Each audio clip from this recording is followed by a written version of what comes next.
नमस्कार दोस्तों। दोस्तों मैं कौन हूं यह बताना उतना मुनासिब नहीं है जितना यह जानना जरूरी है कि मेरी भूमिका क्या है। दोस्तों इस नाटक की मैं वो करी हूं जिसे आप सूत्रधार कह सकते हैं। दोस्तों हम अपने जीवन में कई बार बहुत सारी चीजों को देखते हैं और उसे समझने की कोशिश करते हैं और हमें ऐसा लगता है कि हम जिसे देख रहे हैं शायद हम उसे समझ भी रहे हैं, लेकिन ऐसा होता नहीं है। कई बार किसी घटनाक्रम के माध्यम से जब हमारा जमीनी हकीकत से साक्षात्कार होता है तब हमें ऐसा लगता है कि हम अब तक जिसे समझने की कोशिश कर रहे थे, जिसे समझने का दावा कर रहे थे, शायद वो हमारी गलतफहमी थी। देश, समाज और राजनीति, इस पर सबकी नजर होती है और सब इसकी व्याख्या करते हैं, लेकिन क्या किसी का जमीनी हकीकत से साक्षात्कार हो पाता है? और ऐसे ही जमीनी हकीकत से साक्षात्कार कराने और नकाब पर से पर्दा उठाने की जिम्मेदारी मुझे दी गई है और ये छोटा सा प्रयास उसी के कड़ी है।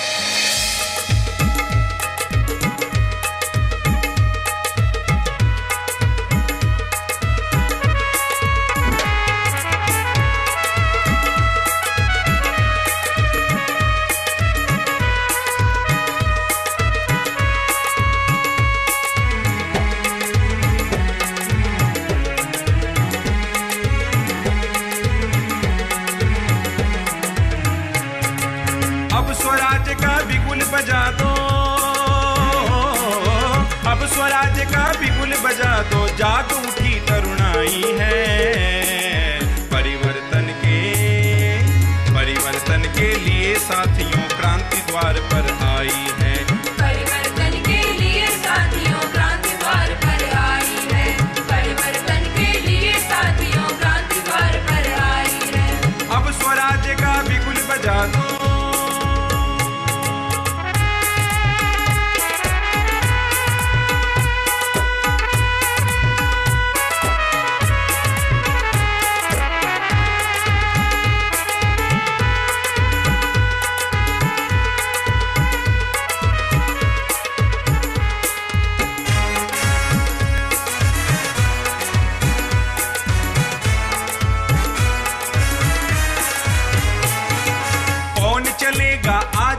से भ्रष्टाचार मिटाने को, राजनीति के पंख कतरने, सत्ता से टकराने को, सत्ता से टकराने को, सत्ता से टकराने को। आज देख ले कौन सजाता, आज देख ले कौन सजाता मौत के संग सगाई है। परिवर्तन के लिए साथियों क्रांति द्वार पर आई है। परिवर्तन के लिए साथियों क्रांति द्वार पर आई है।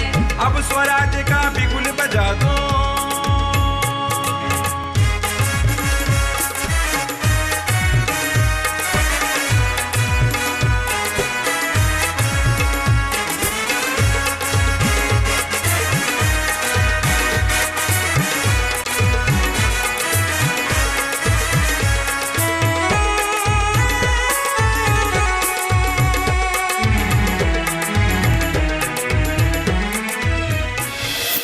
महाराज की जय हो। जय हो।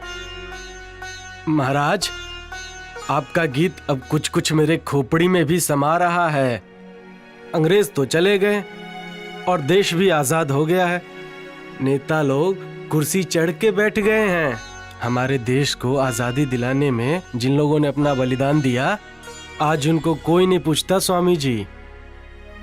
वे लोग जोगी थे, आज भोगी चढ़ बैठे हैं। जनसेवा के नाम पर जानलेवा काम हो रहा है महाराज। ठीक कहे दादा। तुम्हारी जन सेवा वाली बात सुनकर मुझे एक कविता भी याद आ रही है। अच्छा? जन सेवा देशभक्ति, जन सेवा देशभक्ति जहाँ पर भी लिखा है, झूठों का ही गिरोह वहीं बैठा दिखा है। क्या बात है, तू तो बहुत समझदार हो गया रे। सुन, गांव की ही बात है।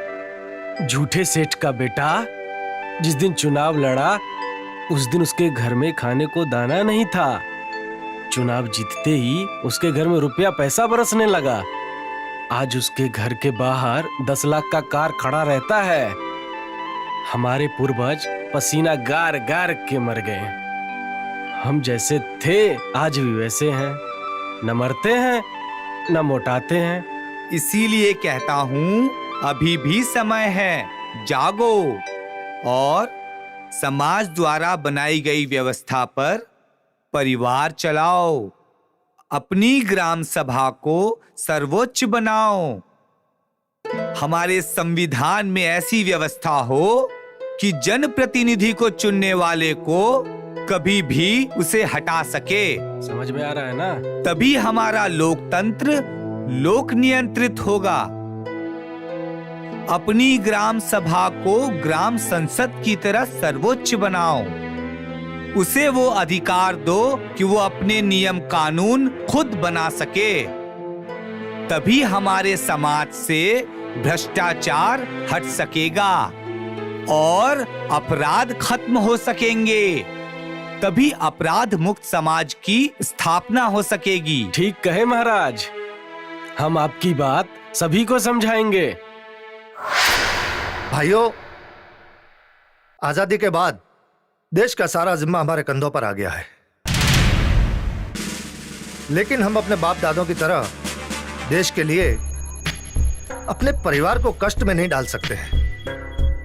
हमें परिवार के लिए भी कुछ जोड़ना है और देश को भी आगे ले जाना है। बिल्कुल सही बात है। इसके लिए आप लोग अपने अपने सुझाव दें। आप अपने और देश के विषय में तो सोच रहे हैं, पर समाज के विषय में आपका क्या कहना है? अरे आप समाज की चिंता क्यों करते हैं?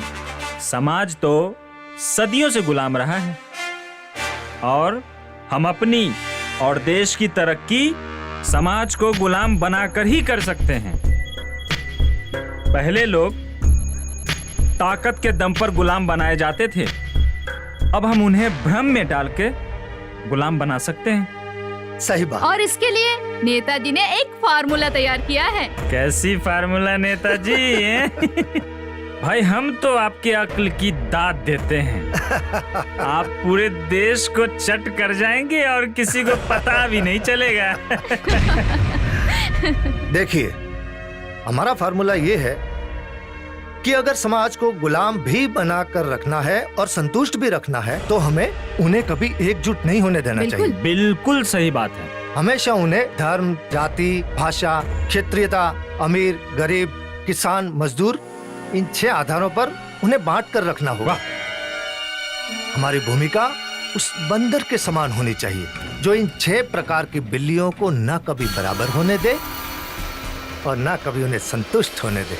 वाह वाह, क्या बात। और हाँ, हमारा ये भी प्रयत्न होना चाहिए कि हम समाज के कमजोर वर्ग के बीच जाएं और हमेशा सक्रिय दिखें, लेकिन उनके लिए कभी कुछ करे धरे नहीं।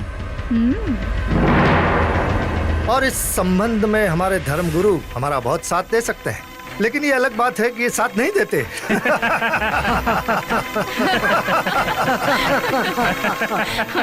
हाँ, तो मैं ये बोल रहा था कि धर्मगुरु समाज में जाएं और धार्मिक टकराव को बराबर हवा देते रहे। और गरीब अमीर का काम तो हमारे वामपंथी भाई कर ही रहे हैं। और जातीय संघर्ष तो चलता ही रहता है जी। रहा सवाल भाषा और क्षेत्रीयता का, तो उसका टकराव तो हम भाषावाद प्रांत बनाकर कर सकते हैं। फिर गरीब और अमीर, किसान, मजदूर का टकराव तो चलता ही रहता है। अगर एक बार किसी गरीब किसान की कमर टूट गई तो सब अपने आप ठीक हो जाएगा। वाह वाह नेताजी, वाह क्या सुझाव है। आपके सुझाव कितने अमूल्य हैं। अरे आपके सुझाव के जरिए हम इस देश पर सदियों राज कर सकते हैं। अरे भाई, अगर आपके भी कोई सुझाव हो तो बताइए। अरे नेताजी, आपकी सारी योजनाएं सही है, बस आपका शासन ये बिजली, डीजल और पेट्रोल का कीमत ना बढ़ने दे, तो मजदूर का श्रम मूल्य नहीं बढ़ पाएगा और मशीनी उद्योग निरंतर देश की प्रगति करते रहेंगे। गरीब जब बेरोजगार होगा और भूखा रहेगा तो चाहे आप चाहे हम उनको सस्ता अनाज, सस्ता कपड़ा ये सब थमाकर उन्हें अपना पिछलग्गू बना के रखेंगे। भाई मुझे तो आपके सारे प्रस्ताव मंजूर हैं, पर ये होगा कैसे? होगा कैसे? हम गांधी के नाम पे गरीबों से कहेंगे कि चरखा काटो और छोटे छोटे उद्योग धंधे लगाओ, और बड़े उद्योगपतियों से कहेंगे कि वो बड़े बड़े कल कारखाने लगाएं। छोटे उद्योग धंधों को प्रत्यक्ष छूट देंगे और बड़े उद्योगों को अप्रत्यक्ष। इससे होगा ये कि छोटे छोटे लघु उद्योग धीरे धीरे मरने लगेंगे और उनकी जगह बड़े उद्योग धंधे ले लेंगे। और आपकी भी तो यही मनसा है ना? देखिए, आज तक हमारी सारी योजनाओं की सफलता में सिर्फ एकमात्र बाधक गांधी थे। वे अब रहे नहीं। अब हम गांधी के नाम पे जनता से जो कुछ कहेंगे, जनता उसे मान लेगी। हम अपनी सारी व्यवस्था इस संविधान की किताब में लिख देंगे और ऐसी व्यवस्था बनाएंगे कि जब चाहे संविधान की किताब बदल सकते हैं और उसे मानना हमारा धर्म होगा। हम ऐसा लोकतंत्र लाएंगे जो लोक परतंत्र होगा, लोक का तंत्र नहीं। वाह नेताजी, क्या बात है। तो चलिए कॉकटेल पार्टी का मजा लिया जाए। अरे वाह वाह वाह। दोस्तों, माफी चाहता हूं, मैं लेट हो गया।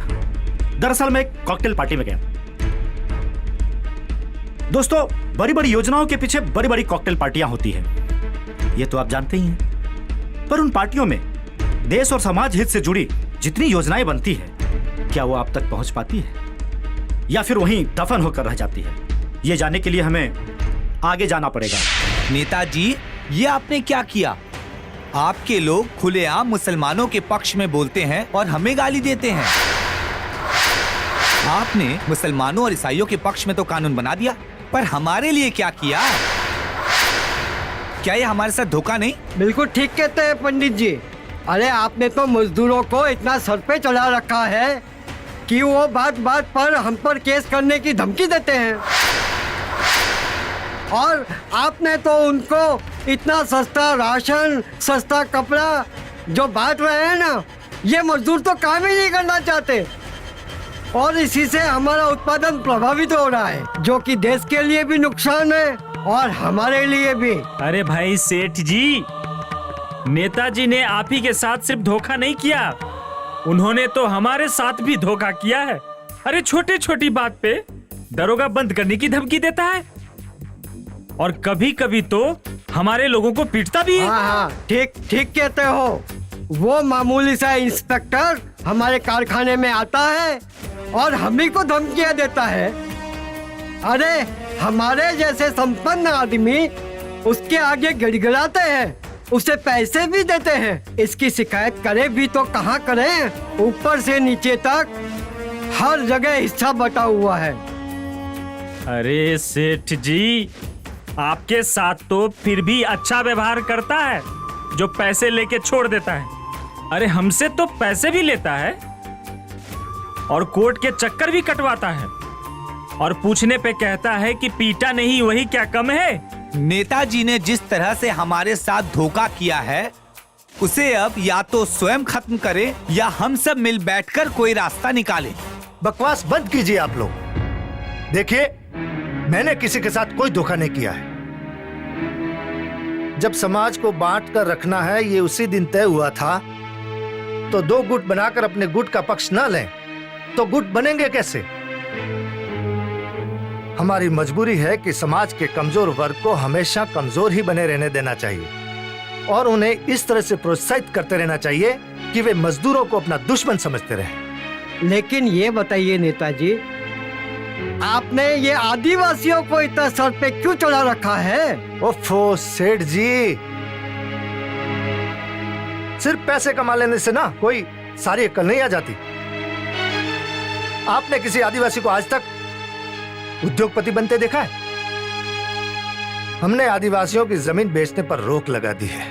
अब न तो कोई मजदूर किसान अपनी जमीन बेच सकता है, न अपनी जमीन पर कोई उद्योग लगा सकता है और कृषि उपज का दाम तो हम बढ़ने ही नहीं देंगे। अब वो सिर्फ या तो अपनी जमीन पर हल चला सकता है या फिर पेड़ लगा सकता है और तुम ठाठ से हवाई जहाज की सैर करते रहना। बात तो नेताजी की ठीक है भाई, आखिर इनकी भी अपनी कोई मजबूरी है। इन्हें चुनाव जो लड़ना है। हाँ हाँ हाँ। हाँ तो नेताजी बताइए आगे की आपकी क्या योजना है? अरे अभी तो बहुत काम बाकी है। हाँ, अब हमें स्त्री और पुरुष के बीच दीवार खड़ी करना है। गांव और शहर के बीच भेदभाव खड़ा करना है। गांव और शहर को 2 गुटों में बांटना है। घर और परिवार 2 गुटों में बढ़ जाएंगे और आप हमारे साथ इसी तरह जुड़े रहेंगे।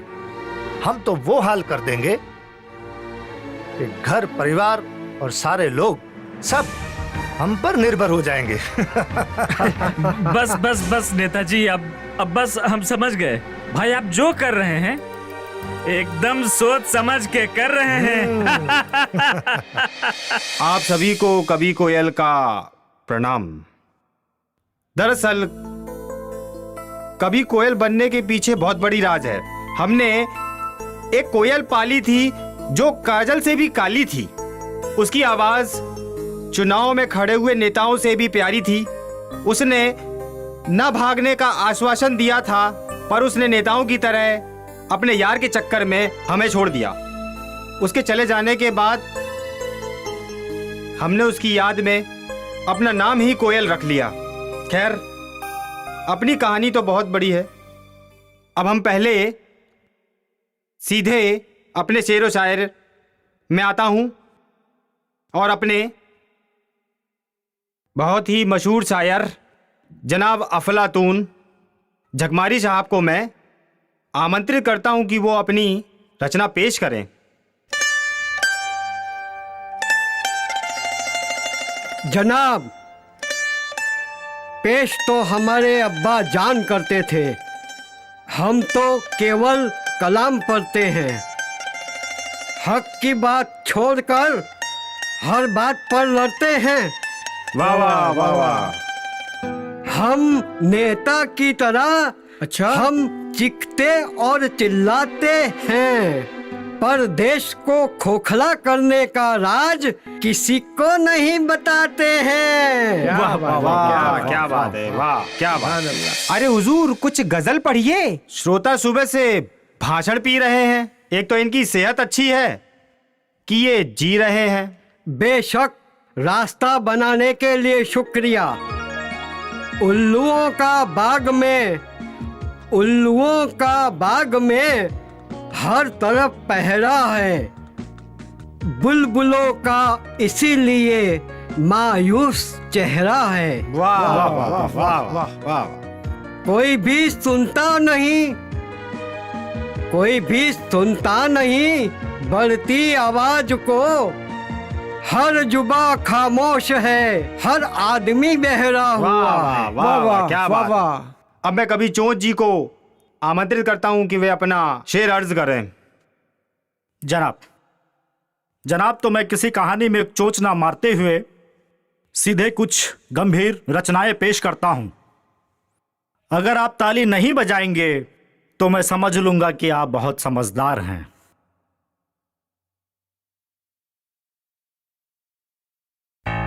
इस देश का चरित्र हमने ऐसा गढ़ा है, इस देश का चरित्र हमने ऐसा गढ़ा है। रावण का ही कद देखिए हर साल बढ़ा है। वाह वाह वाह वाह। जिस पर भी नजर डालिए लगता वही रसिक, जिस पर भी नजर डालिए लगता वही रसिक। बस राम के लिबास में रावण ही खड़ा है। वाह वाह वाह। बस राम के लिबास में रावण ही खड़ा है। वाह। दिखता है नजारा यहीं यहाँ पर रोज है, दिखता है नजारा यहीं यहाँ पर रोज है। इस दौर सियासत में उल्लुओं की मौज है। वाह। इस दौर सियासत में उल्लुओं की मौज है। हर रोज बुलबुलों की मौत हो रही रसिक, हर रोज बुलबुलों की मौत हो रही रसिक। कौवों की हिफाजत में लगी पूरी फौज है। कौवों की हिफाजत में लगी पूरी फौज है। अब मैं कभी शायर, कभी शबनम, कभी फैर, कभी कातिल साहब को मैं आमंत्रित करता हूं कि वे अपना कलाम पेश करें। आदाब। मैं चंद शेर यहाँ पेश करने जा रहा हूँ। पहले नौजवान आशिकों की खिदमत में आशिक है वो बेकार, आशिक है वो बेकार जो जाना नहीं गया, आशिक है वो बेकार जो जाना नहीं गया, जिसने ना खाई मार और थाना नहीं गया। वाह वाह वाह वाह वाह, क्या शेर पढ़ा है आपने, कहाँ से लेके आते हैं? वाह साहब। आज के जन सेवकों के नाम एक शेर। जो हंस मरे देश की किस्मत सवार कर, जो हंस मरे देश की किस्मत सवार कर, दावत उड़ाते हैं कौवे उनकी मजार पर। वाह वाह वाह दावत वाह उड़ाते वाह। हैं कौवे बहुत उनकी बढ़िया। मजार पर। वाह।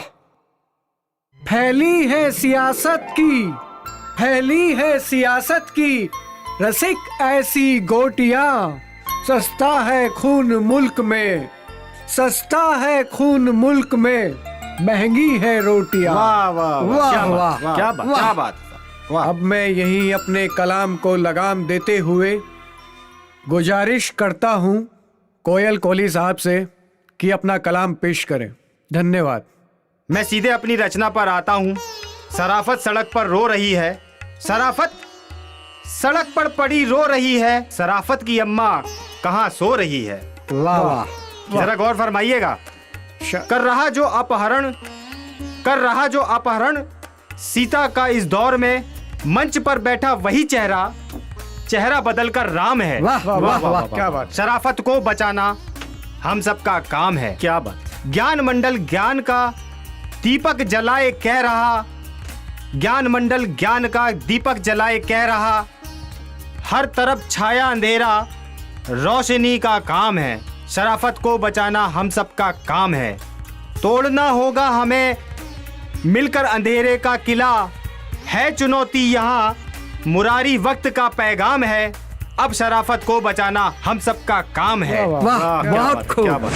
नेताजी, कल के नाटक में कुछ लोग आपकी बहुत बदनामी कर रहे थे, और वो भी आपके सामने ही। एक दढ़ियल तो ऐसी ऐसी बातें कर रहा था कि इच्छा हुई कि उसकी दाढ़ी ही नोच लूं।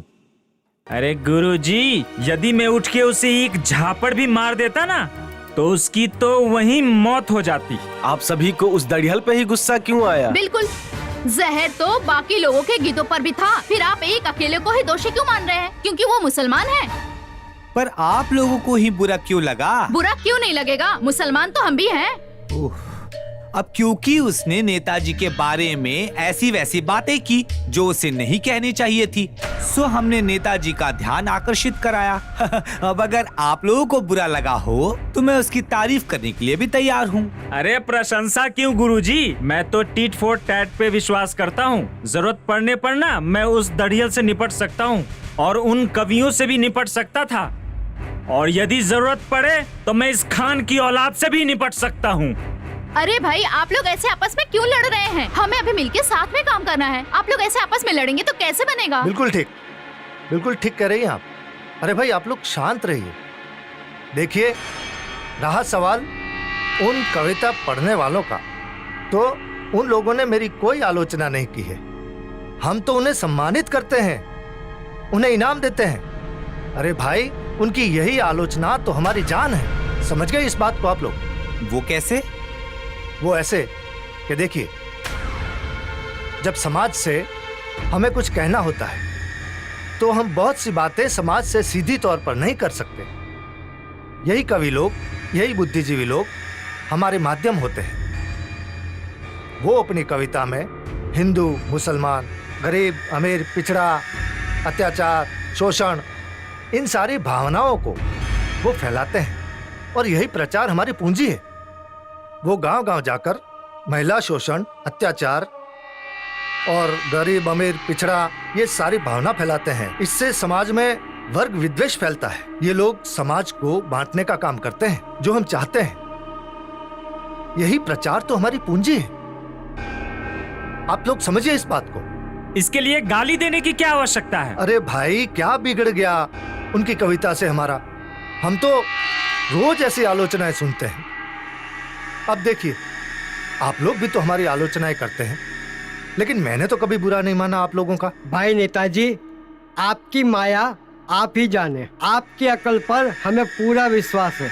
और बाकी आगे हम नहीं जानते। देखिए, उनकी आलोचना से समाज को ये संदेश जाता है कि हमारी उनसे कोई सीधी सांठगांठ नहीं है और हमारी बात भी समाज में पहुंच जाती है। साहब हुजूर, मेरे घर में डकैती हो गई है। डकैत 1 लाख रुपए का गहना और नगद लेकर फरार हो गए हैं। आप जल्दी से सिपाहियों को भेजिए, तब वो पकड़ाएंगे, वरना फरार हो जाएंगे साहब। यहाँ हर आदमी फौरन काम करने को कहता है, लेकिन हमारी परेशानी कोई नहीं समझता। अरे आपकी क्या परेशानी है साहब? आपको तो सरकार ने पूरे अधिकार के साथ इन सिपाहियों की फौज दे रखी है साहब। यही तो मुसीबत है। थाने में 22 स्टाफ की जरूरत है। 16 पोस्ट हैं, इनमें भी 4 खाली हैं, बाकी बचे 12, जिसमें 2 छुट्टी पर हैं। 6 नेताजी के सुरक्षा ड्यूटी पे लगे हैं, 3 जुआ पकड़ने गए हैं, 1 थाने की सुरक्षा ड्यूटी पे लगा है। मैं खुद ही प्रतीक्षा कर रहा हूँ कि कोई आए तो उसे लेकर लाला जी के घर जाऊं, उनके घर का झगड़ा निपटाऊं, उसके बाद आपकी डकैती भी पकड़नी है। आप देर मत कीजिए साहब, मेरा काम पहले कीजिए। भाई मैं लाचार हूँ। लाला जी का काम 2 घंटे का है, फिर लाला जी आने जाने का सुविधा भी दे रहे हैं। आपका काम भी लंबा है। हेलो, हाँ मैं थानेदार बोल रहा हूँ। क्या? एक पेटी गांजा लेके जा रहा है, एक व्यक्ति 4 क्विंटल राशन चावल ब्लैक में बेच रहा है, उसे पकड़ना तो बहुत जरूरी है। चलो, तुम थाने का ध्यान रखना, ठीक है? चलो साहब, तुम बाद में मिलना है। ओ मंत्री जी, बिटिया की शादी है। हाँ, आप चिंता मत कीजिए, हमारी तरफ से फुल सपोर्ट है। ठीक है मंत्री जी, रखते हैं। जी प्रणाम साहब। कहिए। हुजूर, मेरे घर डकैती हुई है। अच्छा। मैंने इसकी शिकायत थानेदार से की थी, लेकिन उन्होंने स्टाफ की कमी बताकर टाल गए। अब आप ही कुछ कीजिए साहब। तो इसमें हम क्या कर सकते हैं? हमारे विभाग में भी स्टाफ की कमी है। वैसे भी हम अपराध नियंत्रण नहीं कर पा रहे हैं। हम जानते हैं कि अपराध बढ़ रहे हैं, गांव गांव में शराब बन रही है और उसे रोक नहीं पा रहे हैं। ये इसलिए हो रहा है कि हमारे पास स्टाफ की कमी है। कितने ही दहेज प्रकरणों की जांच रुकी हुई है। ऐसे में आप चाहते हैं कि डकैती के मामले की फौरन जांच हो? ये कैसे मुमकिन है? हुजूर, डकैती तो संगीन अपराध है, इसकी तो जांच आपको फौरन करनी चाहिए। हमें क्या करना चाहिए और क्या नहीं, ये आप हमें बताएंगे। सरकार का हुक्म है कि गांजा, महिला उत्पीड़न और दहेज जैसे प्रकरणों की जांच पहले करो। एसपी साहब, हमारी हिफाजत की जवाबदारी आप पर है, लेकिन हमारी हिफाजत की जिम्मेदारी निभाने में आप असफल रहे। बस जनाब, बस कीजिए। सरकार तो आपको अपनी सुरक्षा के लिए बंदूक और पिस्तौल का लाइसेंस दे रही है, ताकि सरकार का बोझ भी कम हो। आप अपनी हिफाजत खुद करें, यही बेहतर होगा। सरकार के पास एक काम तो है नहीं। आप जाइए, कल थानेदार पहुंच जाएगा। क्या थानेदार बुला लेगा? भक्तों सुनो खोल कर कान, भक्तों सुनो खोल कर कान। सोती है सरकार यहाँ पर, सोती है सरकार यहाँ पर, चादर लंबी तान। पड़े डकैती पुलिस न पकड़े, पड़े डकैती पुलिस न पकड़े, ऐसा राज है भाई। गांजा राशन पहले पकड़े, जिसमें मिले मलाई, जिसमें मिले मलाई। भक्तों सुनो लगा कर कान, भक्तों सुनो लगा कर कान। यही व्यवस्था है चाहे हो दिल्ली हो या राजस्थान, यही व्यवस्था है चाहे हो दिल्ली हो या राजस्थान। भक्तों सुनो लगा कर कान, भक्तों सुनो लगा कर कान। गुरुदेव, ये कैसी आजादी है, कैसा लोकतंत्र है, जिसमें तंत्र के हाथों सत्ता है और लोक निहत्था है? कोई फरियाद करे तो किससे? ठीक कहा बच्चा, पर समस्याएं तो इतनी हैं। प्राथमिकता हमें उन समस्याओं को देनी होगी जिनका हमारे समाज पर बहुत ज्यादा असर पड़ता है। और इन सब बातों के बारे में तो पहले ही मैंने कहा था कि भक्तों सुनो लगा कर कान, भक्तों सुनो लगा कर कान। सोती है सरकार यहाँ पर, चादर लंबी तान।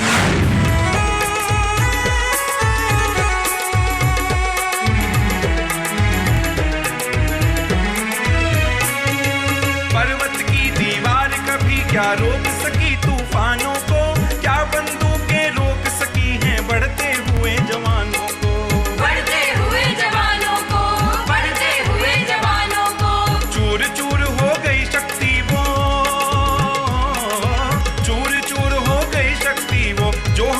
टकराई है। परिवर्तन के लिए साथियों क्रांति द्वार पर आई है। परिवर्तन के लिए साथियों क्रांति द्वार पर आई है। अब स्वराज्य का बिगुल बजा दो।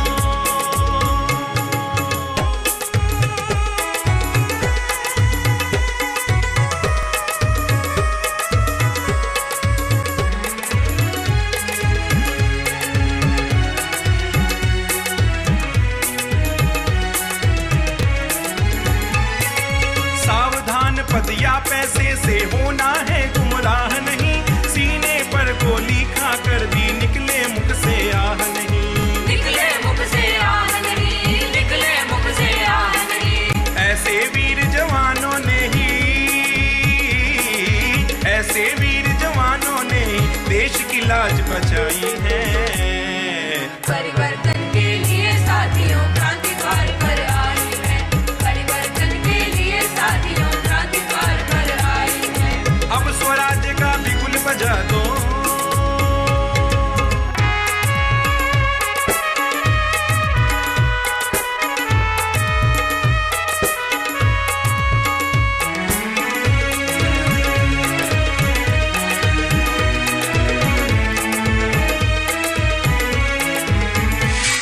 नेताजी, आपकी कल की बात मेरी समझ में नहीं आई।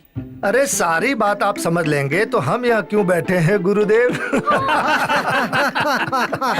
पर मुझे जरा समझने दो हाँ कि इतने कलाकार, पत्रकार इनके आगे पीछे घूमते क्यों रहते हैं और ये उन्हें इतना मनमाना धन बांटते कहाँ से हैं? अभी कुछ ही दिनों की बात है, इन्होंने कॉमनवेल्थ गेम में एक गायक को गीत गाने के लिए 5 करोड़ रुपए दे दिए। 5 करोड़? अरे तुम क्यों दुखी होते हो भाई? अरे ये सच है नेताजी। अगर तुम बोलो तो मैं तुम्हें 10 करोड़ दिलवा दूं। 10 करोड़? लेकिन तुम्हें लेने की कला हो तब ना, तुम तो बस खाना और बचाना जानते हो। मुझे समझने दो कि करोड़ों का धन नेताजी के पास आता कहाँ से है? ये राज की बात है गुरुजी। नेताजी ये बात किसी को नहीं बताते। पर मुझे तो ये जरूर बताइए। देखिए ऐसा है गुरुजी कि हम सब लोगों के जन्म से लेके मरण तक खाने पीने की सारी वस्तुओं पर टैक्स लगाते हैं। इन टैक्स का आप लोगों को पता नहीं चलता और जरा कुछ कम हुआ तो कुछ चीजें विदेश भेज देते हैं और कुछ महीनों के बाद उन्हें वापस बुला लेते हैं। यही बस हेरा फेरी, आप ज्यादा मत पूछिए। अरे ठीक तो कह रहे हैं नेताजी। अरे भाई भला हम इन बातों को इतना क्यों समझें? अब नेताजी कोई तानाशाह तो है नहीं, जब ये ऐसा करते हैं तो हो हल्ला क्यों नहीं होता? अरे हल्ला कौन करेगा गुरुजी? न्यायपालिका तो टैक्स वृद्धि का विरोध कर ही नहीं सकती क्योंकि उन्हें मनमाना वेतन जो पाना है, और सरकारी कर्मचारी तो कुछ बोल नहीं सकता। हाँ, सामाजिक संस्थाएं और मीडिया कर्मी बोल सकते हैं, लेकिन हम उनका मुंह हमेशा बंद रखते हैं। आप नहीं जानते गुरुजी कि सरकारी खजाने से हम अखबार वालों को कितना देते हैं। कितना देते हैं? अरे बताना बेकार है गुरुजी, आप सोच नहीं सकते कि हम उन्हें कितना देते हैं। हम नेताजी पे विश्वास करें, फालतू बहस ना करें। बिल्कुल। ये पंडित जी तो समझते ही नहीं। जाने दो, चर्चा करने में कोई हर्जा नहीं। हाँ।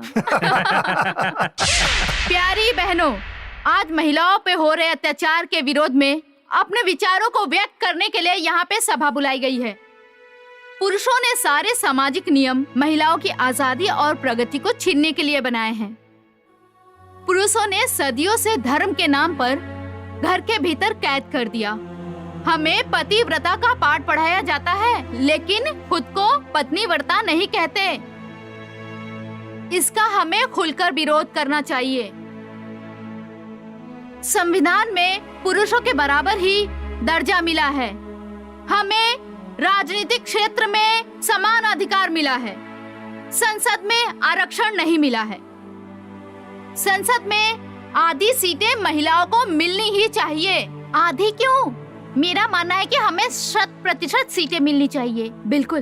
क्यों बहनों? बिल्कुल। मैं इसका विरोध करती हूँ। अभी 100% नहीं, आधी सीटों का आरक्षण मिलना चाहिए। बगैर पुरुष के हम अधूरी हैं। मांग उतनी ही की जाए जितना कि संभव हो। अध्यक्ष महोदया, मेरा प्रस्ताव है कि परिवार के एक ही सदस्य को लाभ का पद मिलना चाहिए। यदि पत्नी सांसद है तो उस परिवार का दूसरा कोई सांसद या विधायक नहीं बन सकता। ज्यादा से ज्यादा परिवार के लोग आगे आएं और यही नियम नौकरियों में भी लागू होना चाहिए। मैं इसका भी विरोध करती हूँ। अपने विचारों पर मोहर लगाने से पहले विचार करें।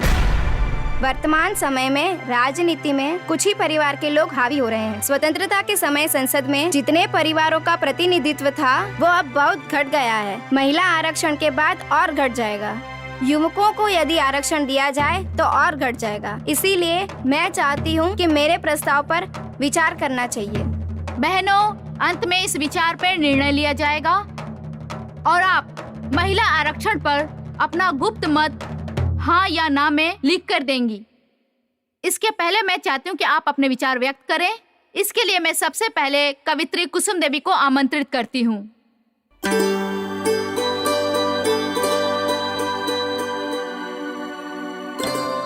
बहनों, आप सभी को मेरा नमस्कार।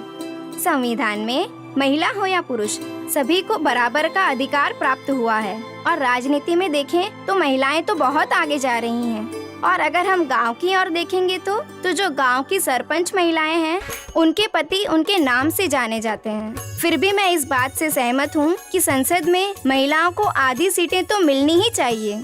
फिर भी मैं अपने विचारों को इस कविता के माध्यम से आपके सामने व्यक्त करती हूँ। हम वर्तमान की नारी हैं, अब हम मर्दों पर भारी हैं। हम वर्तमान की नारी हैं, अब हम मर्दों पर भारी हैं। मर्दों ने बहुत सताया है, चूल्हा चक्की करवाया है। अब मर्द बनाएगा खाना और हम गाएंगे फिल्मी गाना। कानून हमें देता रक्षण, हम चाह रहे हैं आरक्षण।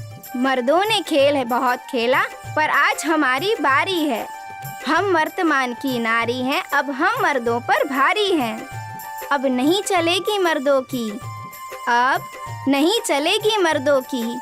तोड़ो अब बंधन पर्दों की। सड़कों पर खुलकर आना है, ये कहता आज जमाना है।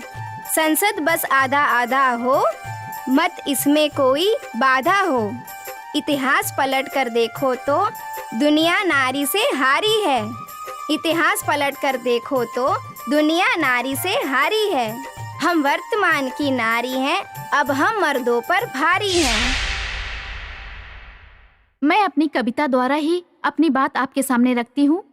महिलाओं का हो आरक्षण, महिलाओं का हो आरक्षण, संसद में भागीदारी हो। आधे पे बैठे मर्द यहाँ और आधी सीट हमारी हो। हमने मर्दों पे राज किया, हमने मर्दों पर राज किया। हम शासन तंत्र चलाएंगे, हमने मर्दों पे राज किया। हम शासन तंत्र चलाएंगे। इस देश को महिलाएं मिलकर फौरन आगे ले जाएंगे।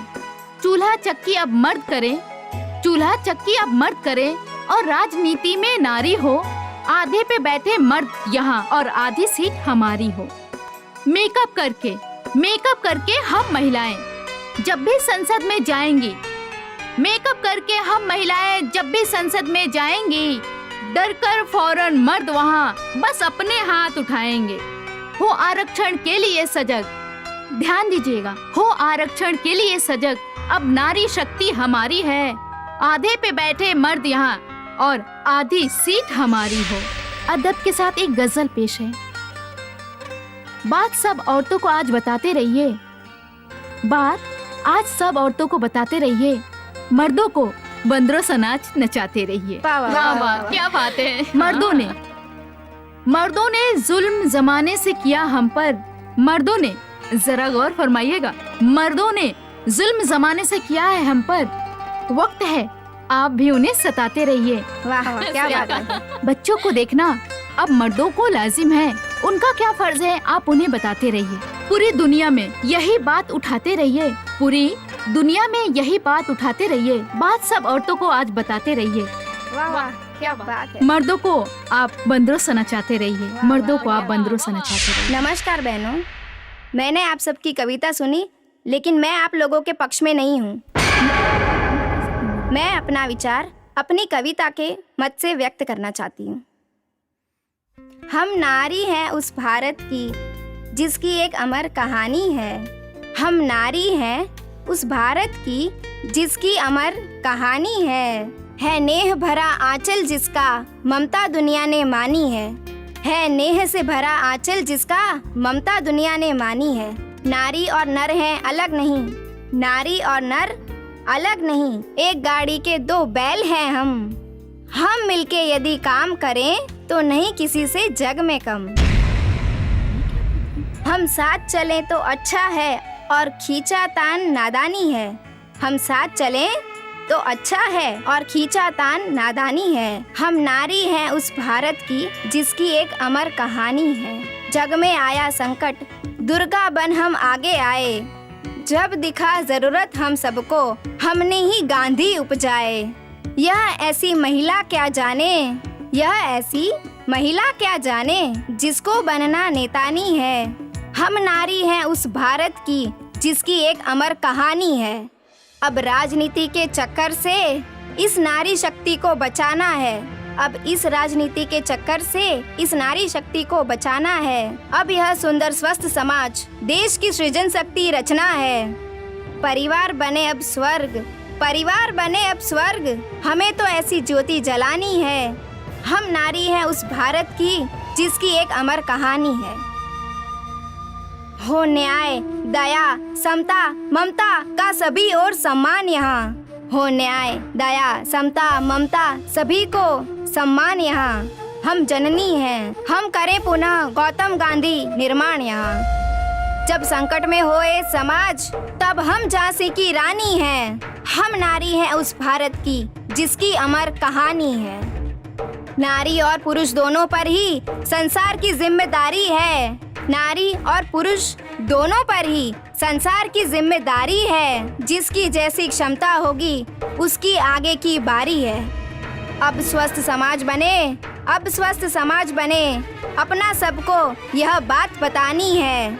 अब स्वस्थ समाज बने, अपना सबको यह बतानी है। हम नारी हैं उस भारत की जिसकी एक अमर कहानी है, जिसकी एक अमर कहानी है। धन्यवाद। इस लोकतांत्रिक व्यवस्था में भी आप अपनी मनमानी कैसे कर लेते हैं?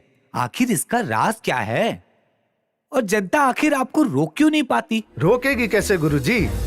अगर आपने एक बार वोट दे दिया तो बस अब 5 वर्ष तक आराम कीजिए। आपको चुनाव में सिर्फ वोट देने का अधिकार है, इसके अलावा कोई और अधिकार ही क्या है? अधिकार क्यों नहीं? ये जो हमारे पास कई तरीके से अधिकार है, ये क्या है फिर? बहुत भोले हो सेठ, आपके पास कोई अधिकार नहीं है। वही अधिकार हैं जो हमने दिए हैं उन्हें छोड़ के। और ये जो तुम देख रहे हो ना, इसे भी हम जब चाहें जनहित में वापस ले सकते हैं। जनहित में ही तो वापस ले सकते हैं ना, बिना जनहित के तो वापस नहीं ले सकते ना। हाँ, और जनहित की व्याख्या कौन करेगा? हम करेंगे। और जनहित भी वही होगा जो हम कहेंगे, वास्तव में वो जनहित हो या ना हो। तो क्या संविधान आपको ऐसी मनमानी से रोक नहीं सकता? संविधान कुछ नहीं कर सकता। अगर संविधान कुछ रुकावट डाले तो हम संविधान में संशोधन करके उस रुकावट को दूर कर देंगे। ऐसा कैसे संभव है कि आप मनमाने ढंग से संविधान को संशोधन कर दें और जनता आपको रोक भी न सके? अरे यही तो लोकतंत्र है। हाँ, भारत में लोक को नाबालिग और तंत्र को संरक्षक माना गया है, मैनेजर नहीं। तो ऐसा संविधान बनाते समय आपको किसी ने रोका नहीं? कौन रोकता? बूढ़ा गांधी तो मारा जा चुका था और आम आदमी को अपनी रोजी रोटी की चिंता थी। बस हम मनमाना संविधान बना लिए। आखिर हम कब बालिग होंगे नेताजी? इंतजार करो जब कोई गांधी पैदा होगा और देश में क्रांति लाएगा। तब तक हमारे साथ मिलकर लूट लो, जितना हो सके लूट लो। बस एक बात याद रखना कि लूट का माल बंटना चाहिए। अगर पेट फट गया तो जिसका मैं जिम्मेदार नहीं। जब नेताओं ने मिलकर मनमाना संविधान बना लिया है और उसकी आड़ पे मनमानी कर रहे हैं, क्या हम लोग भी एक संविधान बना लें क्या?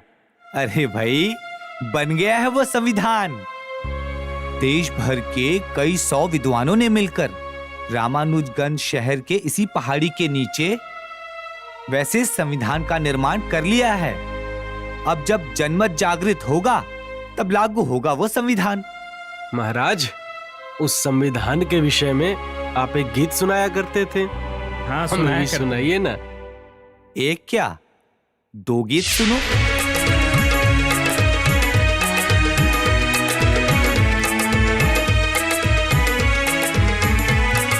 लाख लाख झोपड़ियों में तो छाई हुई उदासी है, सत्ता स्वरूपी बंगलों में हस्ती पूर्णमासी है। हस्ती पूर्णमासी है, हस्ती पूर्णमासी है। यह सब अब ना चलने देंगे, यह सब अब ना चलने देंगे, हमने कसमें खाई हैं। परिवर्तन के लिए साथियों क्रांति द्वार पर आई है, परिवर्तन के लिए साथियों क्रांति द्वार पर आई है। अब स्वराज्य का बिगुल बजा दो,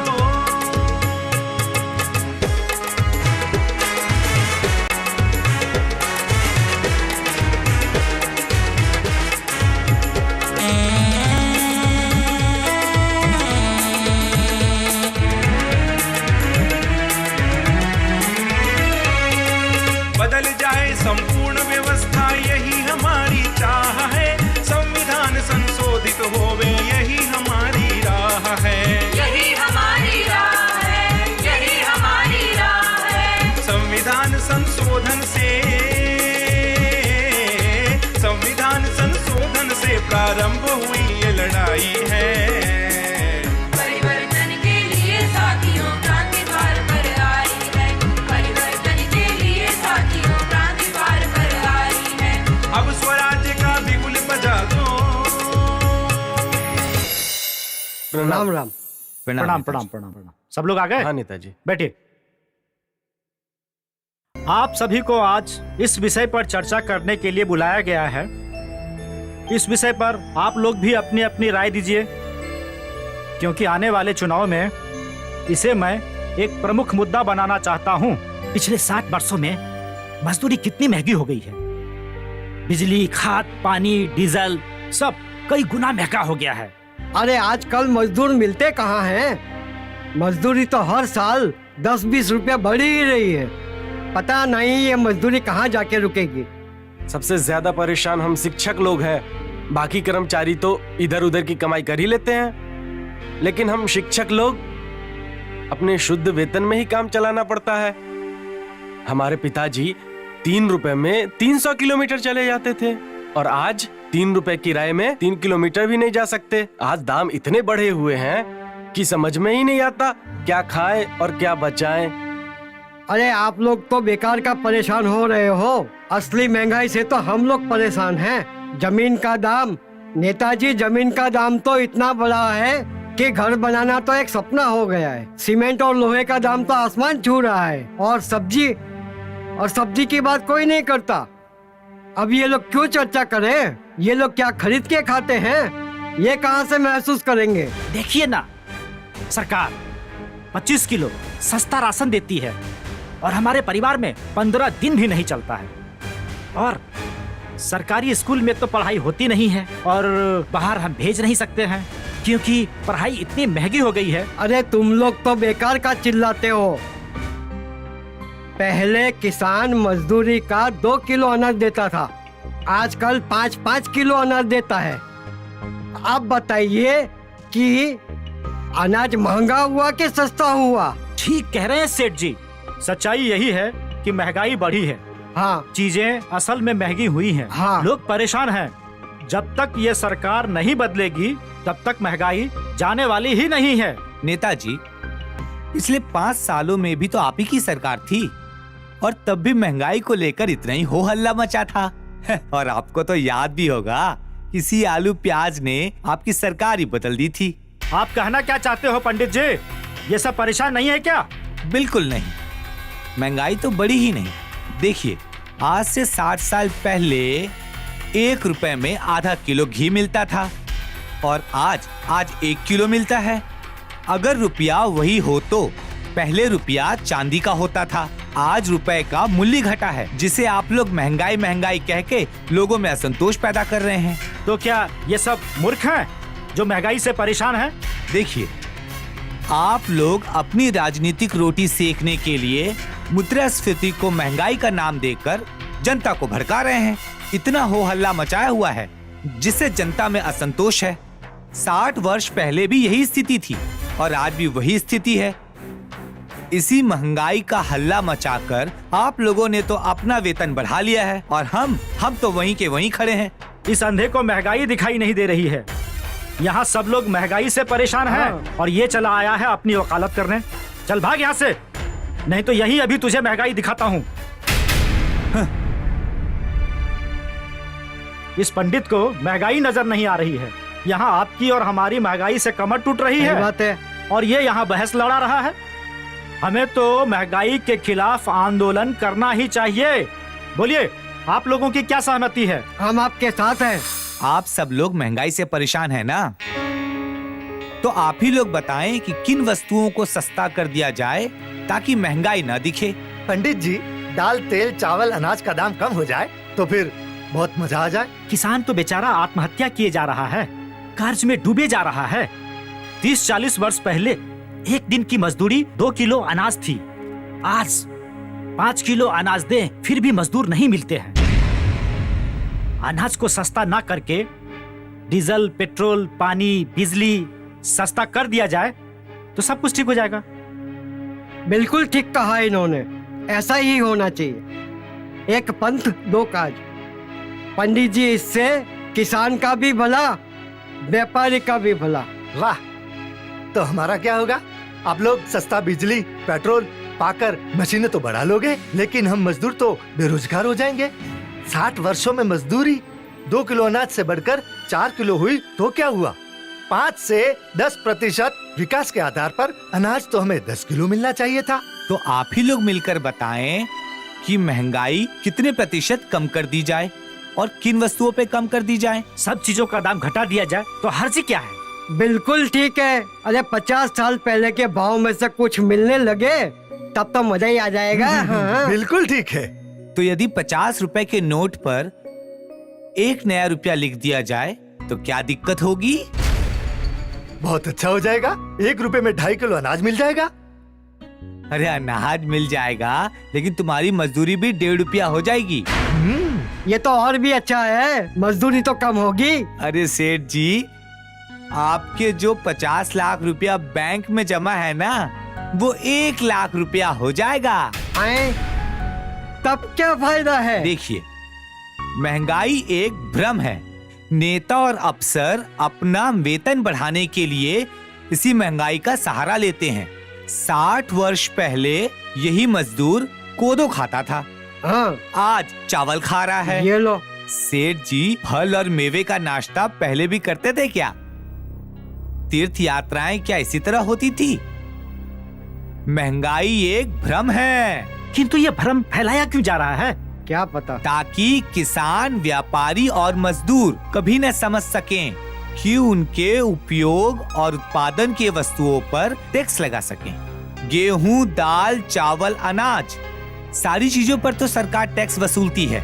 लेकिन सरकार छूट भी तो देती है। अरे क्या छूट देती है? देखो, यही सरकार साइकिल पर 300 रुपए टैक्स वसूलती है और रसोई गैस पर 200 रुपए की छूट देती है। अब तुम ही बताओ कि रसोई गैस ज्यादा उपयोगी है या साइकिल? रसोई गैस। चुप रहिए सेठ, हमें तो पहले कभी पता ही नहीं था ये सब। अनाज, तेल, दाल जो हम पैदा करते हैं उस पर भी भारी कर। सीमेंट, कपड़ा जो हम उपयोग करते हैं उस पर भी कर। ये तो हमें मालूम ही नहीं था। हम जाकर नेताजी से पूछते हैं। हाँ। डॉक्टर साहब, आप सब लोग इस शहर के जाने माने डॉक्टर हैं और आप सब लोग जानते हैं हमारे पिताजी को जानवरों से कितना लगाव है। इसलिए उन्होंने घर में एक कुत्ता पाल रखा है और उसका लालन पालन शाही अंदाज में किया है। चूंकि पिताजी इस समय राजधानी के दौरे पर हैं, इसलिए उस बीमार कुत्ते की जो तीमारदारी है उसकी जिम्मेदारी मेरे ऊपर आ गई है। आप लोगों ने भी बहुत उसका ख्याल रखा, अच्छे से उसका इलाज किया। मैं ये जानना चाहता हूं कि इस समय उस कुत्ते की तबीयत कैसी है? फाइल दीजिए इधर। लीजिए। नेताजी, कुत्ते का बीपी तो नॉर्मल है। मेरे हिसाब से विटामिन बी की कमी की वजह से कुत्ते की ये हालत हो सकती है। ये ठीक कह रहे हैं। हुजूर, आँख में इन्फेक्शन के कारण भी कुत्ता बीमार हो सकता है। हमारे पास विदेशी दवाइयाँ हैं, कहें तो मंगवा लेती हूँ। मंगवा लीजिए, बिल्कुल मंगवा लीजिए। नहीं, अभी उसकी जरूरत नहीं है। रीढ़ की हड्डियों में डिसलोकेशन होने की वजह से भी कभी कभार ऐसी हालत हो जाती है। तो मेरा सोचना यह है कि एक बार उसकी मालिश करा लेनी चाहिए। हाँ बिल्कुल, मालिश करा लेनी चाहिए। कुत्ते के माउथ में इन्फेक्शन हो सकता है। कुत्ता गोश्त खाता है। आई थिंक जबड़े में हड्डी फंस सकती है। हाँ, कुछ भी हो सकता है। ज्यादा खोजबीन करने से अच्छा होगा कि कुत्ते का एक बार एक्सरे करा लेना चाहिए, ताकि असली मर्ज का पता चल सके। हाँ बिल्कुल, बिल्कुल सही। फिर भी मैं एक बार उसे चेक करके आता हूँ। देख लीजिए, जल्दी देख लीजिए, देख लीजिए, देख लीजिए, आपकी जल्दी देख लीजिए। कृपा होगी।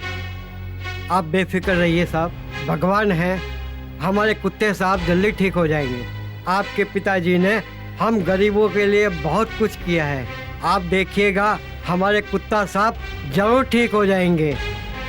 धीरज रखिए, जल्दी ठीक हो जाएंगे। डॉक्टर साहब, क्या हुआ? नेताजी, माफ कीजिए। कुत्ते की आंख खुली रह जाने की वजह से डॉक्टर्स धोखा खा गए। कुत्ता तो पहले ही मर चुका है।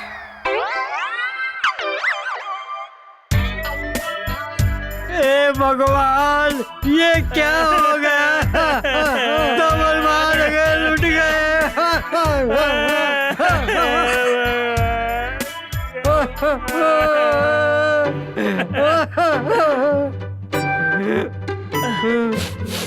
भाइयों, हम सबको शाही कुत्ते से बिछड़ने का बहुत गम है। ये शाही कुत्ता 3 राजाओं के साथ रह चुका है। हमें ऐसे शाही कुत्ते के लिए शानदार कब्र बनवाना चाहिए, ताकि लोग बाग ऐसे नस्ल के साथ मोहब्बत करना सीखे। भाइयों, आप सभी को स्वेच्छा से इस शाही कुत्ते के लिए कुछ अनुदान करना चाहिए। हाँ बिल्कुल सही, ताकि उसके प्रति हम अपना सम्मान व्यक्त कर सकें। हुजूर जी, हुजूर, ये पुनीत कार्य का अवसर आप मुझे ही प्रदान करें हुजूर। वैसे भी हुजूर के कृपा से मुझे सैकड़ों पुल पुलिया बनाने का अनुभव प्राप्त है, और मैं अच्छा कब्र भी बनवा सकता हूँ हुजूर। इसलिए मुझे ही कब्र बनाने का आदेश दीजिए हुजूर। अरे ये तो अमूल्य योगदान है, धन्य है ऐसा योगदान। बोलिए, शाही कुत्ता जिंदाबाद, जिंदाबाद, शाही कुत्ता जिंदाबाद। दोस्तों, हमारे देश में हर साल सैकड़ों पुल बनते हैं और टूट जाते हैं। यह कोई आश्चर्य की बात नहीं है, यह तो होता ही रहता है। आश्चर्य की बात तो यह है कि कई बार पुल बिना बने ही टूट जाते हैं। इस ठेकेदार की बनाई 3/4 इमारतें और पुल टूट चुके हैं।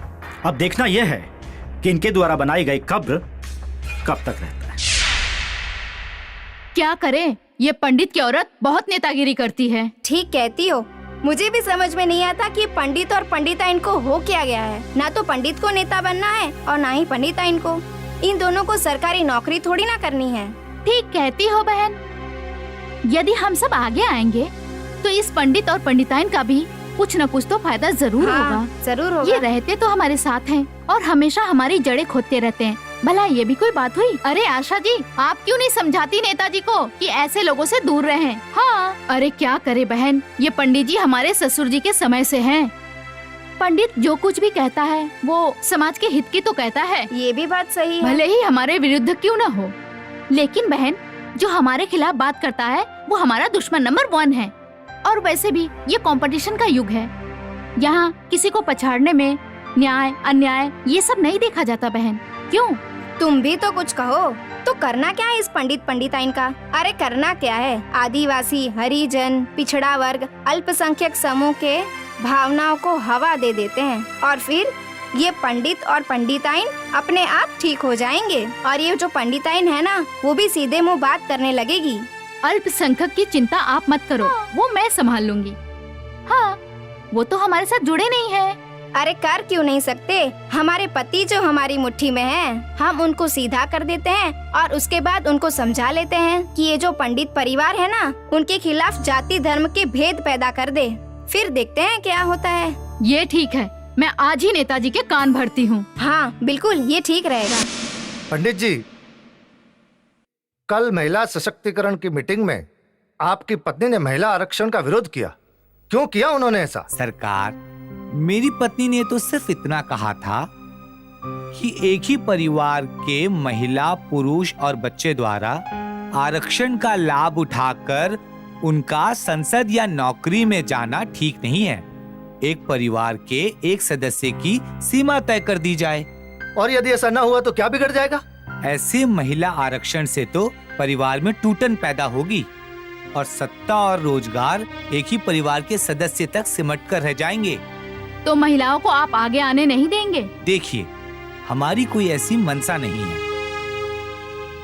महिला जो है वो पहले परिवार की इकाई है, उसके बाद समाज की।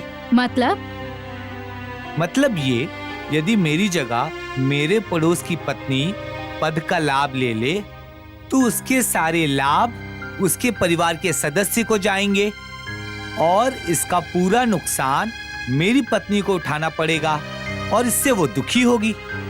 अच्छा, तो तुम भी तर्क करना सीख गए हो। जानते हो तुम किससे बात कर रहे हो? सरकार, आप जैसा चाहें वैसा करें।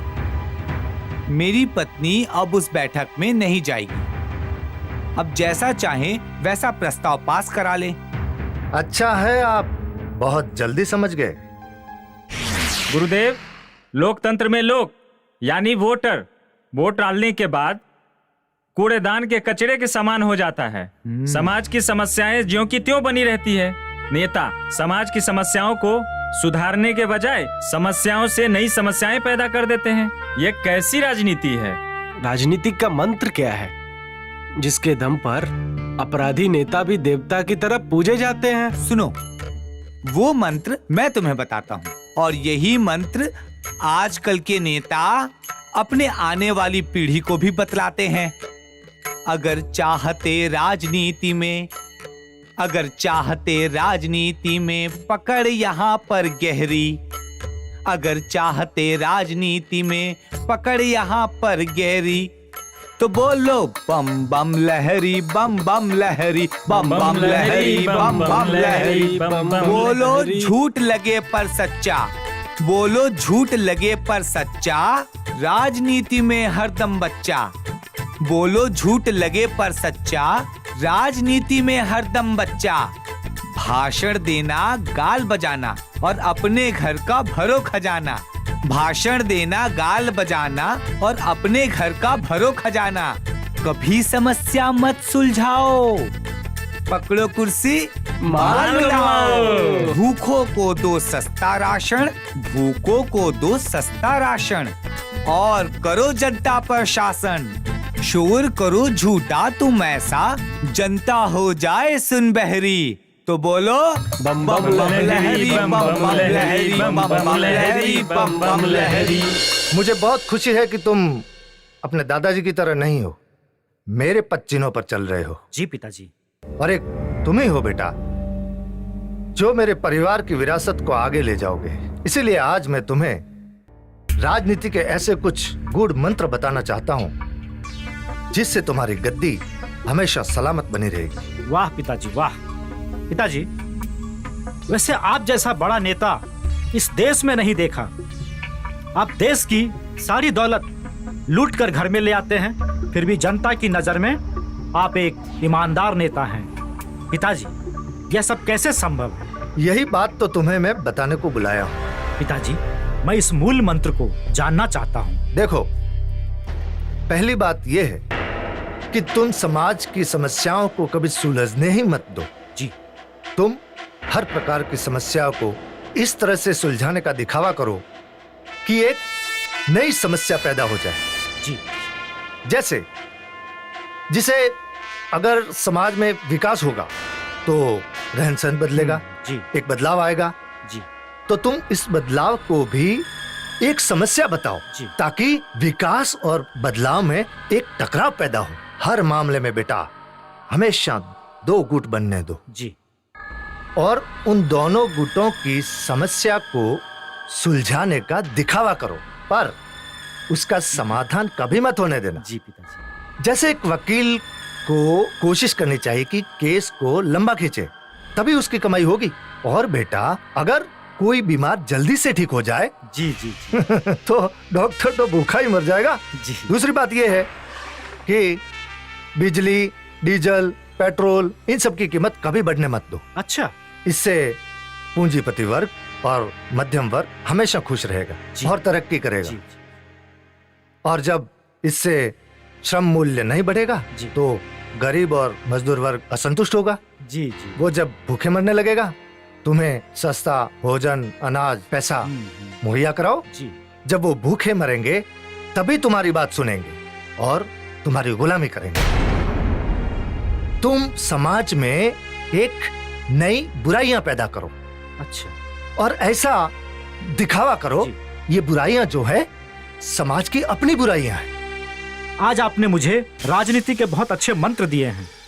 वैसे और मैं किन किन बातों का ख्याल रखूं? तुम समाज में अपराधों का जाल फैला दो, चारों ओर कानून का जाल फैला दो और हर गैर कानूनी काम को अपराध घोषित करो। अच्छा। तुम्हारी कोशिश ये होनी चाहिए जी। कि हर गैर कानूनी काम करने वाले लोग अपने आप को अपराधी महसूस करने लगे। तो जब समाज में अपराध फैलेगा, अच्छा, तब समाज को तुम्हारी जरूरत महसूस होगी। जी पिताजी। इस काम में धर्म गुरुओं की मदद लो। अच्छा। उन्हें इज्जत दो। जी जी वो जी। समाज में जाके धार्मिक टकराव को हवा देते हैं। अच्छा। हाँ, जिससे समाज में विरोध फैलेगा। ऐसी कोशिश करना जी कि अपने पैसे से इस तरह की सामाजिक संस्थाएं बनाना जी जो हमेशा समाज को बांटने का काम करें। जी जी। सामाजिक टकराव और वर्ग भेद पैदा करें। अच्छा। तब तुम आगे आकर जी उनको हमेशा सुलझाने का दिखावा करना।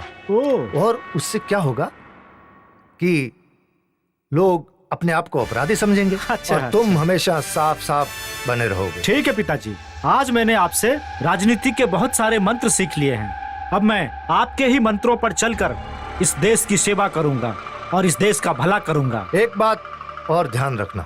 जी पिताजी। बेटा जी। इस पंडित से जरा सावधान रहना। जी पिताजी। ये बहुत ही दकियानुसी विचारों का है। ये तर्क तो बहुत करता है। अच्छा। लेकिन इसके तर्क हमेशा तुम्हें नुकसान पहुंचाएंगे, इस बात का ध्यान रखना। जी पिताजी। नेताजी, देखिए ऐसी तो कोई बात नहीं। मैं तो आपके पिताजी के समय से ही आपके परिवार से जुड़ा रहा हूँ और मैंने तो हमेशा यही कहा है कि समाज को वर्गों में बांटना ठीक नहीं है। मानने का प्रश्न कहाँ उठता है पंडित जी?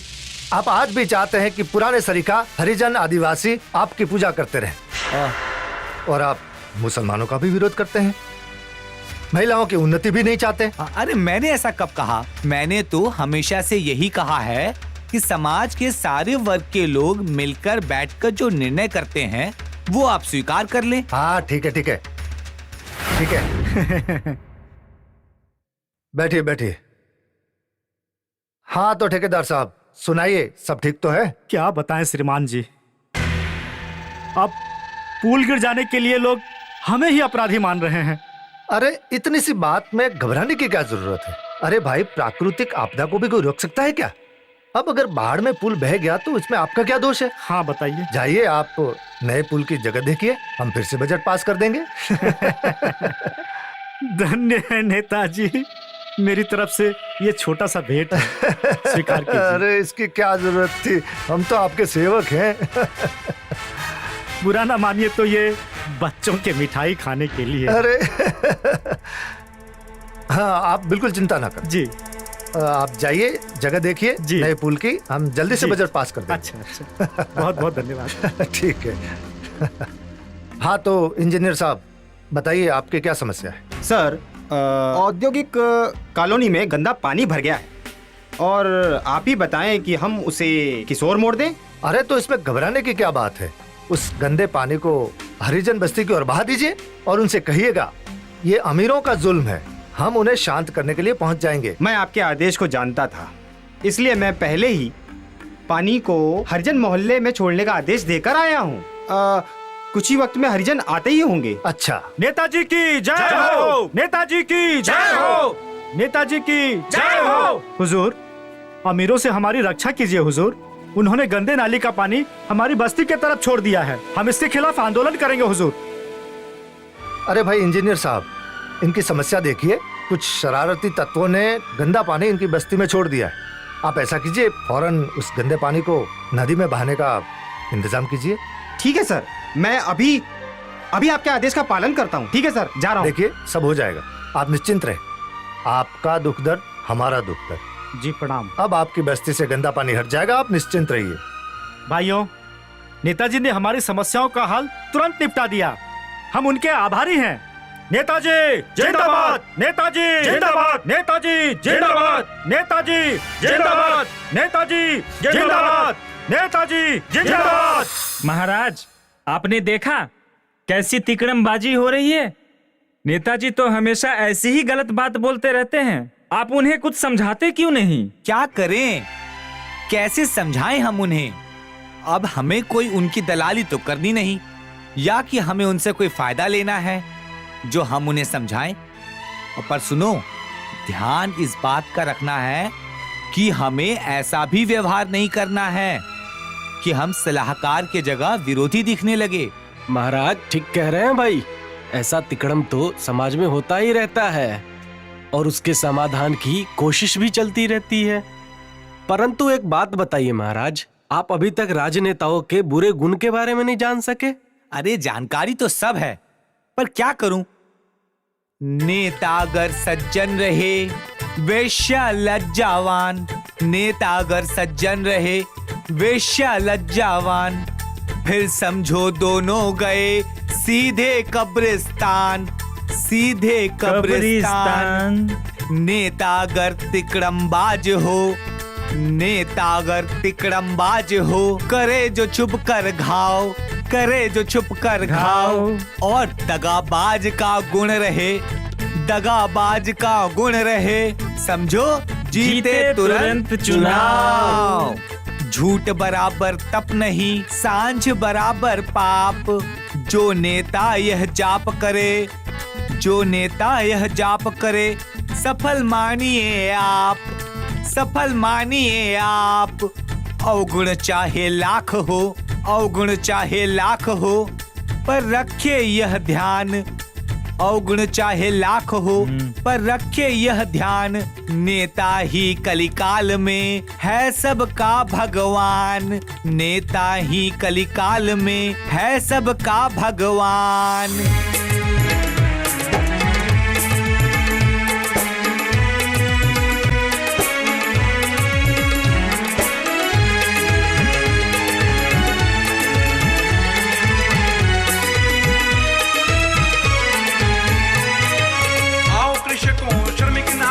परिवर्तन का नारा दो, गुरुजन शिक्षक बुद्धिजीवियों अनुभव भरा सहारा दो, अनुभव भरा सहारा दो, अनुभव भरा सहारा दो।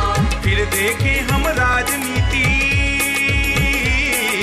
फिर देखें हम राजनीति कितनी बर्बर बौराई है। के लिए साथियों क्रांति द्वार पर आए हैं, परिवर्तन के लिए साथियों क्रांति द्वार पर आए हैं। अब स्वराज्य का बिगुल बजा दो, अब स्वराज्य का बिगुल बजा दो, जाग उठी तरुणाई है। परिवर्तन के लिए साथियों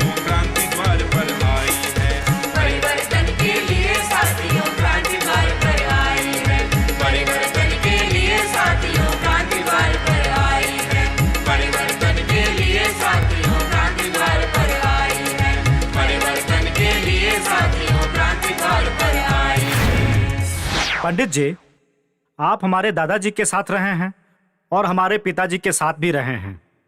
अब मैं जानना चाहता हूं कि मैं किनके नक्शे कदम पर चलूं।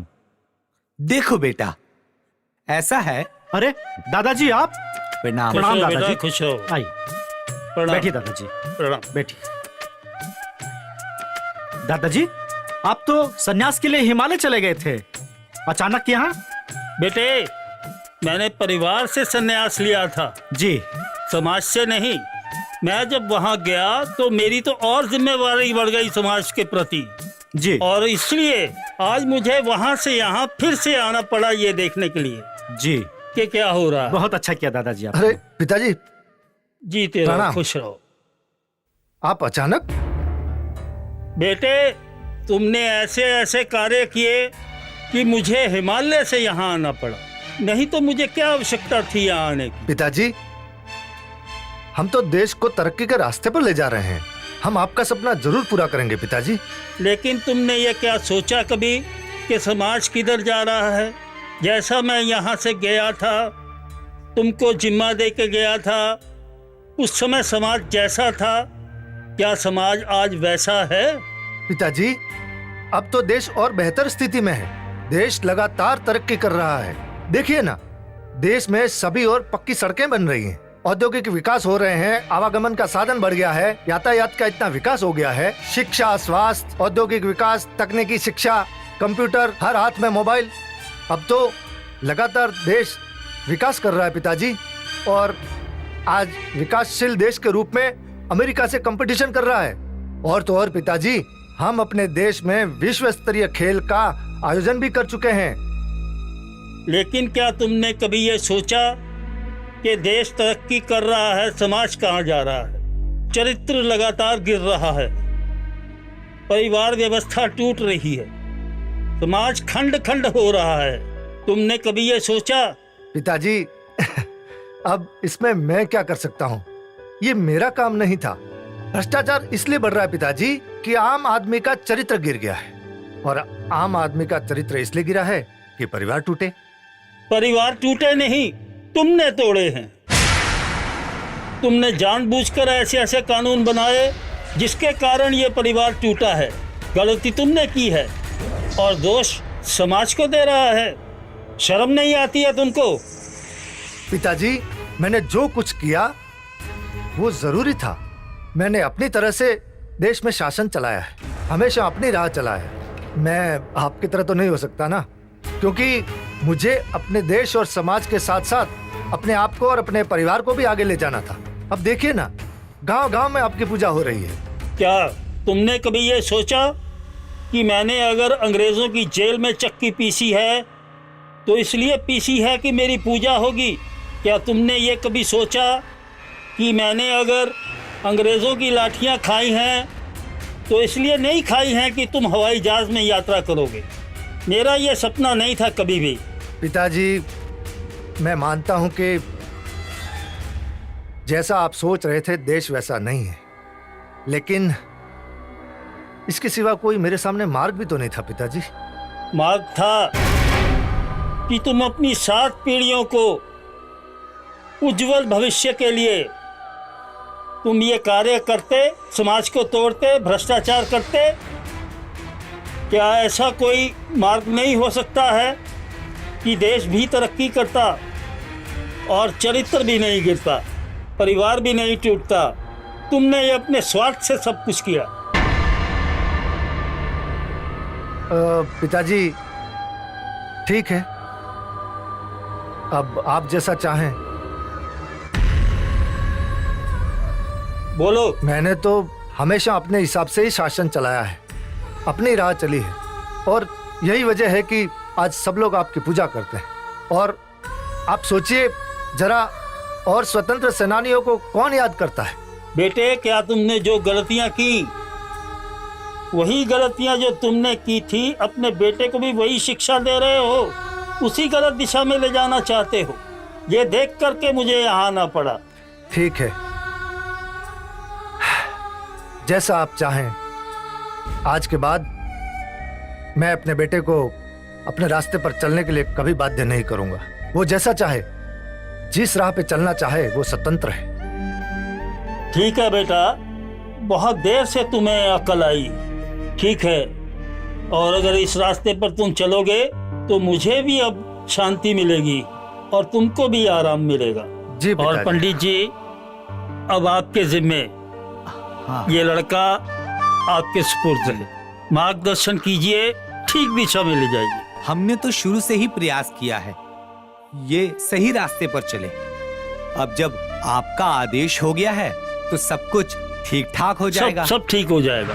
आजादी के 60 साल बाद भी गांधी का आखिरी व्यक्ति जहां का तहां खड़ा है। अमीरी और गरीबी के बीच के जो खाई थी वो और चौड़ी हो गई है। नेता स्वार्थ में डूबे हैं। ऐसी स्थिति में हम भय मुक्त और अपराध मुक्त समाज की कल्पना कैसे करें? ठीक कहते हो भाई। आजादी से पहले समाज का जो नैतिक चरित्र था अब वो कहाँ है। नेताजी के दादा अपना जीवन देश को आजादी दिलाने में बलिदान कर गए। उन्होंने देश की गुलामी की जंजीर टूटने के बाद एक चरित्रवान राष्ट्र की कल्पना की थी। अब राजनीति में परिवारवाद आ गया है। वो तो है। सत्ता परिवार के हाथों में चली जा रही है। अब देखो, नेताजी का बेटा कुर्सी पर बैठ गया है। कल अगर उनके साथ कोई अनहोनी हो जाए तो उनकी बहू बैठ जाएगी। हम सब जाने रहे हैं, मगर हम कर भी क्या सकते हैं? अरे वो देखो, पंडित जी आ रहे हैं। वही कुछ सही उपाय बोल बता रहे हो दे। बंधु। क्या बातें चल रही है भाई, जरा हम भी तो सुने। जी गुरुजी। महाराज, हाँ, नेताजी के यहाँ तो आपका बहुत सम्मान होता है और नेताजी आपकी हर एक बात मानते हैं। आप उनको समझाते क्यों नहीं महाराज? अरे हम उन्हें क्या समझाएं, हमारी तो कोई बात सुनते ही नहीं। हमारा तो कोई मान सम्मान भी नहीं है वहां। अरे हम तो किसी तरह गुजारा करके अपना जीवन यापन कर रहे हैं। तो क्या महाराज आपकी भी नहीं सुनते नेताजी? हमारी बात सुनते तो बात ही क्या थी। अगर वो हमारी बात मानते तो क्या समाज में इतना भ्रष्टाचार होता? सही कह रहे हैं महाराज। समाज में भ्रष्टाचार होता है और उसकी जिम्मेदारी भी समाज के ही ऊपर। समझे? अब देखो, ऐसी तो नीति है। अब देखो, नेताजी का लड़का बैठ रहा है, शायद कुछ स्थिति सुधर जाए। अब या तो वो अपने दादा के नक्शे कदम पर चलेगा या तो फिर अपने पिता के।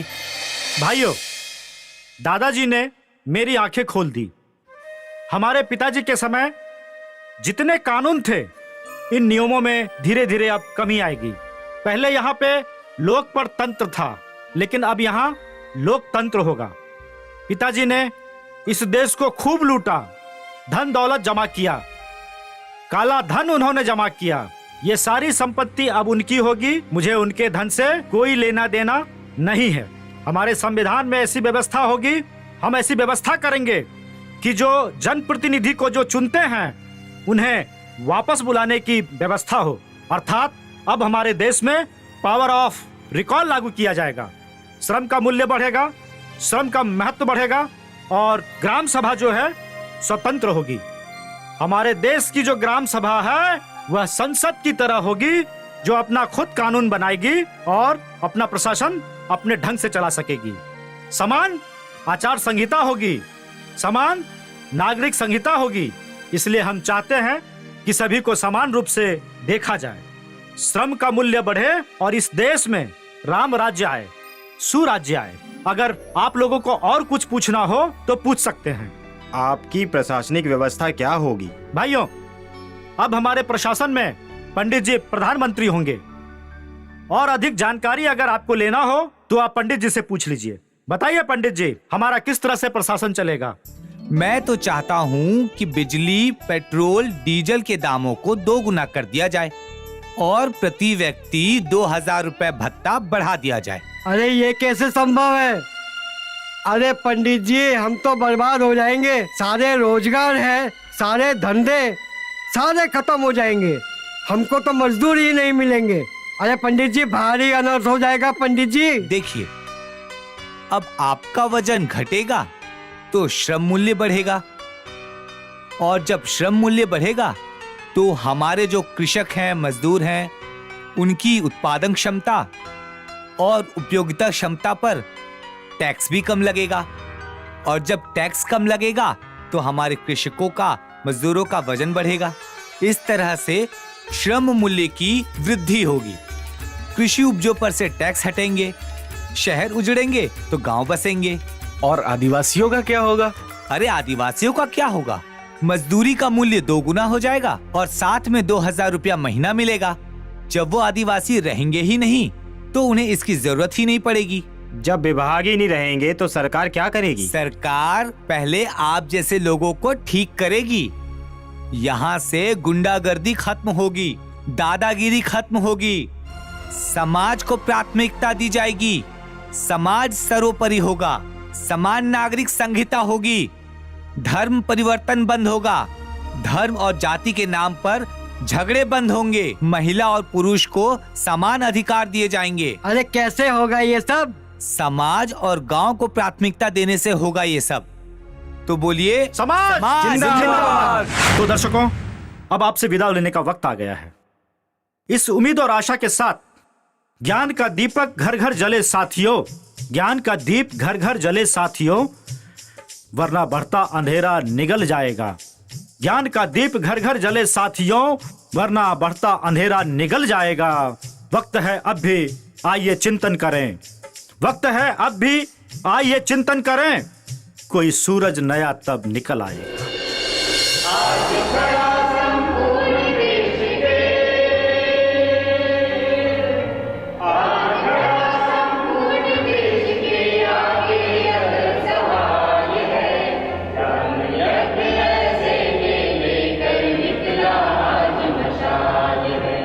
ज्ञान